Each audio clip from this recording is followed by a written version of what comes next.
जो वेद और पुराण की जानकार है वो ब्राह्मण है, उसमें मैं भी हूँ, आप भी हो सकते हैं। अगर वेद और ज्ञान होना ही ब्राह्मण सूचक है तो हमारे यूपी में कथावाचक यादव समाज के लोग थे, क्यों उनका बाल मुंडन कर दिया? क्यों बाल मुंडन किया? वो विद्वान नहीं था क्या? यादव समाज होने के बावजूद भी अगला के बाल मुंडन कर दिया और पंडिताइन के मूत्र से उसको शुद्धिकरण किया गया। ये अपमान जो हुआ, ये अपमान दिखाई नहीं देता है हमारे लोगों को। और हाल फिलहाल में मध्य प्रदेश में जो अभी एक तो यादव समाज के लोग जो 12 इंची के टीकी रख लेता, उसको टीकी उखाड़ लिया, हाथ से पकड़ के उखाड़ लिया, ये कहते हुए कि टीकी रखना तुम्हारा काम नहीं है, तुमको कौन अधिकार दे दिया टीकी रखने के लिए? तो ये कहते हैं कि विद्वान होना ब्राह्मण सूचक है। हमारे समाज के जो गुलाम यादव हैं, वो हमारे समाज को दुर्भर भी करके रखे हुए हैं। हमारे समाज में जितने भी यादव भाई लोग हैं जो अपने आप के विद्वान समझते हैं, मैं दावे के साथ कहता हूं कि उनके यहाँ भी ब्राह्मण चावल दाल सब्जी नहीं खाएगा, आज भी नहीं खाता है। ये भारत के जो मूल निवासी है, इस मूल निवासी के पास चूंकि पूरे शरीर में तो शरीर उसका तो अपना है, लेकिन इस पर उसका कब्जा है ब्राह्मण का, कि पूरे शरीर से वो खाता है, हाथ उसका है, मुंह उसका है, कान उसका है, नाक उसका है,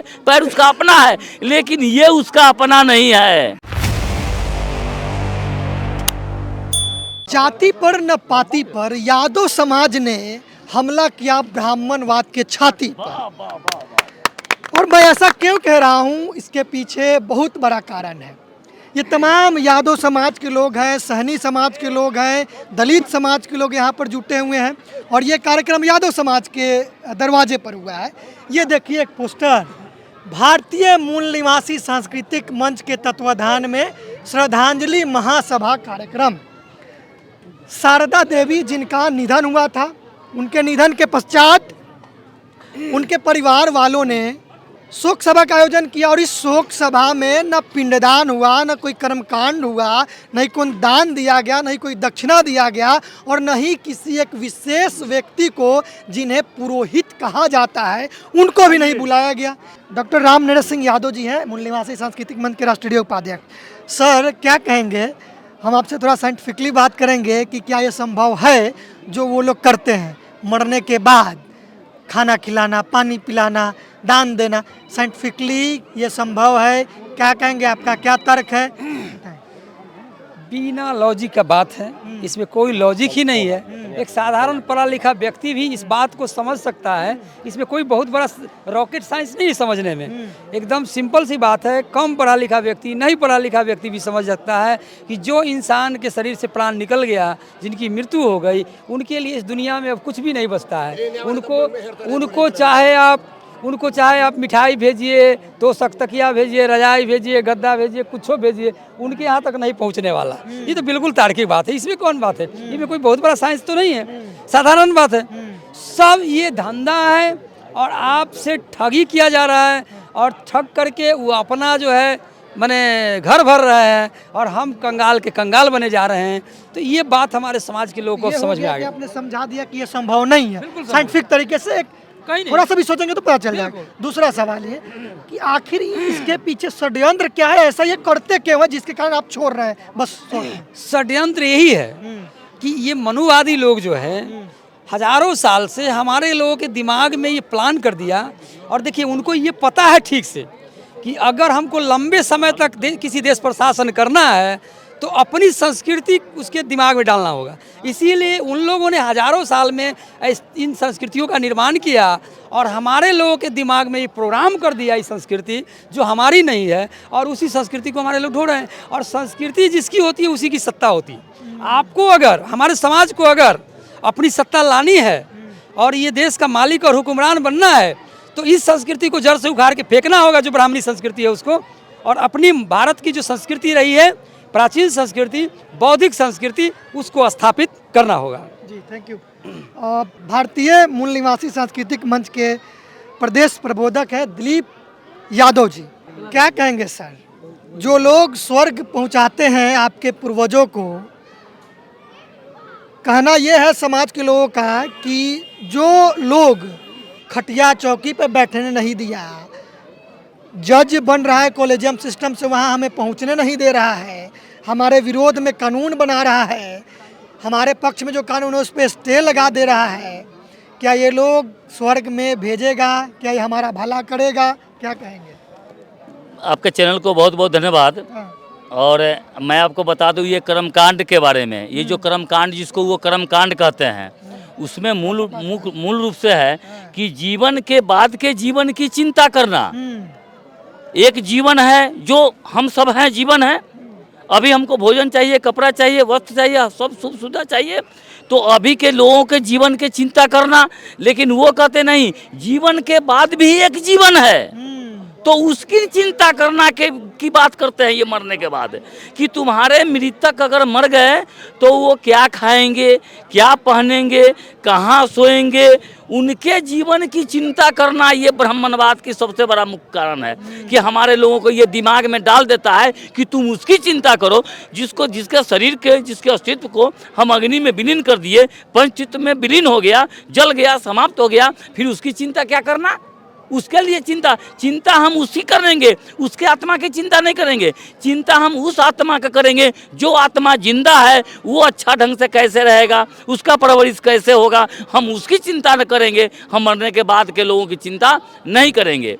और ये जो ब्राह्मणवाद है, इसका मुख्य कारण है कि ये भारत के जो मूल निवासी है, इस मूल निवासी के पास चूँकि पूरे शरीर में तो शरीर उसका तो अपना है, लेकिन इस पर उसका कब्जा है ब्राह्मण का। पर मतलब ये कपाल मस्तिष्क पर, ये दिमाग पर, ये दिमाग पर बुद्धि, हाँ बुद्धि इसको बुद्धि दिमाग पर, ये मूल निवासियों की दिमाग पर कब्जा कर लिया है। वो जानता है कि पूरे शरीर से वो खाता है, हाथ उसका है, मुंह उसका है, कान उसका है, नाक उसका है, पैर उसका अपना है, लेकिन ये उसका अपना नहीं है। ये नहीं, ये दिमाग उसका है और जैसे मन करता है वैसे डीलिंग करता है। वो जन्म से, जैसे जन्म से, गर्भ से, समय से लेकर के गर्भावस्था में होगा तो वो ब्राह्मण को बोलेगा, वो कहेगा कि जाओ उसके किसी ब्राह्मण को ले आओ। गर्भ में जो बच्चा पल रहा है उस पर वो बच्चा कैसे स्वस्थ होगा, कैसे बढ़िया होगा, तो उसके लिए कहेगा कि इतवार करो, मंगल करो, सोमवार करो, बुध करो। वो तरह तरह का पर्व त्योहार करके उसको फास्टिंग कराएगा। फास्टिंग कराने का मतलब है कि विज्ञान कहता है कि किसी भी गर्भवती महिला को वो उपवास नहीं रहना चाहिए, खाली पेट नहीं रहना चाहिए, क्योंकि खाली पेट रहने से वो जो बच्चा का जन्म होगा वो बच्चा मानसिक और शारीरिक रूप से कमजोर होगा, ये विज्ञान कहता है। लेकिन धर्म कहता है कि नहीं, तुम उपवास करो, तुमको मने शनिचर इतवार सोमवार मंगल बुध अगर सब दिन करोगे तो तुम्हारा बच्चा स्वस्थ होगा। जबकि हमको गर्भावस्था में ही हमारे मूल निवासी के बच्चों को, हमारा आने वाली पीढ़ी को वो जो है कमजोर कर देता है। वो जन्म लेने के बाद जो है कितना विकसित करेगा, उसके बाद फिर जन्म लेता है, फिर नाम पूछने के लिए उसके पास दौड़ के जाता है। अरे जन्म लगता है कि उसी का बच्चा है क्या? अरे बच्चा पैदा तुम किए हो, तुम उसका परवरिश करोगे, सब कुछ करोगे, और तुम दौड़ के उसके पास चले जाते हो कि इसको बताओ इसका हम नाम क्या रखें। तुमको नाम रखने का तुमको अधिकार नहीं है। तुम अपने दिमाग में नहीं सोचा कि जन्म मैं दिया हूँ तो नाम भी मैं रख सकता हूँ, तो नाम रखने के लिए चला जाएगा। उसके बाद जब होगा तो छठी होगा, उसको छठी होगा, 27 में डालेगा, 27 में डालेगा, फिर स्कूल भेजे, कहिया स्कूल भेजेंगे इसको, अच्छा दिन को तो खूब पूजा वूजा करके स्कूल भेजेगा। शादी का समय आएगा, रिजल्ट जब परीक्षा में आएगा तो दौड़ के फिर ब्राह्मण के पास जाएगा। शादी जब होगा तो शादी की तारीख पूछने के लिए उससे जाएगा कि कब हम अपने बच्चे को जो है मैंने शादी करें, उससे पूछेगा। घर में जब घुसेगा तो घर में प्रवेश करने के लिए फिर उससे पूछने जाएगा। फिर जब उसके बाद जो है किसी भी तरह का अगर मरेगा तो उसी तरह किसी भी तरह का शुभ काम करेगा, मरेगा तो दौड़ के उसके नहीं, किसी से पूछने की जरूरत नहीं है। आप स्वतः तार्किक है, वैज्ञानिक दृष्टिकोण रखते हैं, आप खुद सोचिए।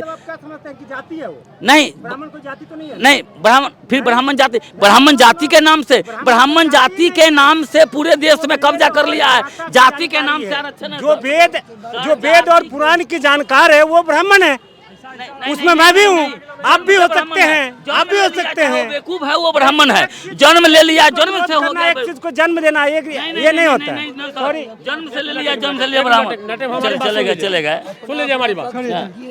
अगर वेद और ज्ञान होना ही ब्राह्मण सूचक है तो हमारे यूपी में कथावाचक जादव समाज के लोग थे, क्यों उनका बाल मुंडन कर दिया? क्यों बाल मुंडन किया? वो विद्वान नहीं था क्या? जादव समाज होने के बावजूद भी अगला के बाल मुंडन कर दिया और पंडिताइन के मूत्र से उसको शुद्धिकरण किया गया। ये अपमान जो हुआ, ये अपमान दिखाई नहीं देता है हमारे लोगों को। और हाल फिलहाल में मध्य प्रदेश में जो अभी एक तो जादव समाज के लोग जो 12 इंची के टीके रख लेता, उसको टीके छील दिया, उखाड़ लिया, हाथ से पकड़ के उखाड़ लिया, ये कहते हुए कि टीके रखना तुम्हारा काम नहीं है, तुमको कौन अधिकार दे दिया टिकी रखने के लिए? तो ये कहते हैं कि विद्वान होना ब्राह्मण सूचक है। ऐसे गुलाम यादव, हमारे समाज के जो गुलाम यादव हैं वो हमारे समाज को दुर्भर भी करके रखे हुए हैं। नहीं तो वैज्ञानिक और तार्किक दृष्टिकोण से इस देश का जो यादव जग रहा है बहुत तेज गति से आ गया है। और एक कहावत है, मैं एक कहावत कह दूंगा, हमारे समाज में खास करके ब्राह्मणों के द्वारा ही प्रचलित किया हुआ एक कहावत है कि यादव ऐसे नहीं जगता है। जब यादव को जो 4 बांस लगता है, जो 4 लाठी मारेगा तब तो वो सुगबुगाएगा, कहेगा कि लगता है कि अब मार होगा। जिस दिन वो उठ गया उस दिन फिर किसी को ये ब्राह्मणवाद क्या ये जड़ से समाप्त कर देगा ब्राह्मणवाद को हमेशा के लिए। एक सेकंड। जो हमारे समाज में जितने भी यादव भाई लोग हैं जो अपने आप के विद्वान समझते हैं, मैं दावे के साथ कहता हूं कि उनके यहाँ भी ब्राह्मण चावल दाल सब्जी नहीं खाएगा, आज भी नहीं खाता है। मैं आजमा के देख चुका हूं। घमंड छोड़ दे कि मैं विद्वान हो गया हूं। हमारे यादव समाज के लोग जिनको गुमान हो गया है कि मैं यादव समाज है, बड़का जात है, अखिलेश जी के भी नशा फट गया। पूर्व मुख्यमंत्री अखिलेश जी का नशा कब फटा? जब सीएम आवास जब खाली किए और सीएम आवास को जब गांव मूत्र गंगा जल से धोया गया, उनका नशा फट गया। आप किस खेत के मूली हैं भाई?